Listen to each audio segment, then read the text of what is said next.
Praise the Lord. கிறிஸ்துவுக்குள் பிரியமானவர்களே, நசரேயனாகிய இயேசு கிறிஸ்துவின் நாமத்தில் உங்கள் அனைவருக்கும் அன்பின் வாழ்த்துக்கள். இந்த நாள் உங்களுக்கு ஜெயமாய் அமைய இயேசு கிறிஸ்துவின் நாமத்தினாலே உங்களை வாழ்த்துகிறேன். செப்பனியா 3:15 இப்படியாய் சொல்லுகிறது: இஸ்ரவேலின் ராஜாவாகிய தேவன் உன் நடுவில் இருக்கிறார், இனி நீ தீங்கை காணாதிருப்பாய். பாருங்கள், எனக்கு அன்பான கர்த்தருக்கு பிரியமானவர்களே, இந்த பூமியிலே மனிதனுடைய சந்தோஷமான வாழ்க்கைக்கு எதிராக பலவிதமான தீமைகள் இந்த பூமியிலே செயல்படுகிறதை நாம் பார்க்கிறோம்.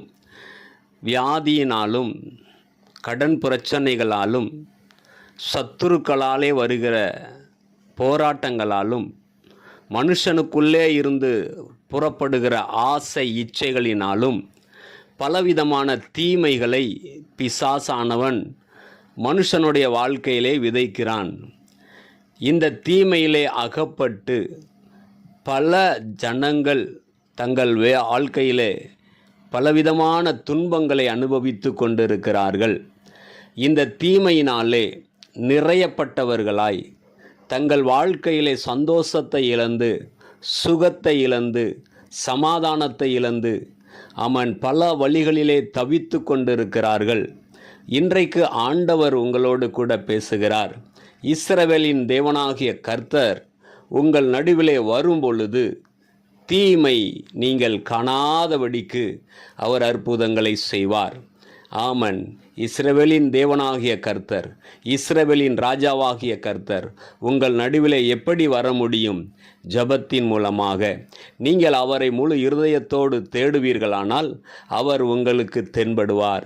நீங்கள் அவரை நோக்கி பார்க்கும் பொழுது நீங்கள் அவரை காண்பீர்கள். அவரை துதிக்கும் பொழுது அவர் உங்கள் நடுவிலே வாசம் பண்ணுவார்.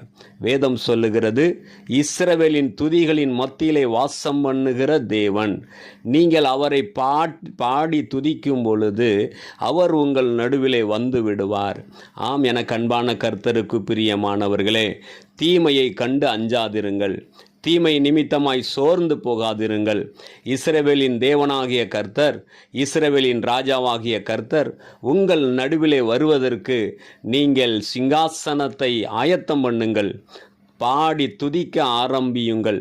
ஜெபிக்க தேவ சமூகத்திலே ஒப்புக்கொடுங்கள். உங்கள் குடும்பம் ஜெபத்தினாலும் ஆண்டவரை துதிக்கிற துதியினாலும் நிரம்பட்டும். தீமை உங்களை விட்டு அகன்று போகும். நீங்கள் சுகமாய் வாழ்ந்திருப்பீர்கள். உங்கள் சுக வாழ்வு துளிர்க்க ஆரம்பிக்கும். இஸ்ரவேலின் ராஜாவாகிய கர்த்தர் உங்கள் நடுவிலே ஜெய கம்பீரமாய் வாசம் பண்ணி உங்களுக்கு ஜெயத்தை தர வல்லவராயிருக்கிறார். ஆம், எனக்கு அன்பான கர்த்தருக்கு பிரியமானவர்களே, இனி நீங்கள் தீங்கை காண்பது இல்லை. விசுவாசத்தோடு இந்த நாளை நாம் முன்னெடுப்போம். கர்த்தர் தாமே உங்களை ஆசீர்வதிப்பாராக. ஆமென்.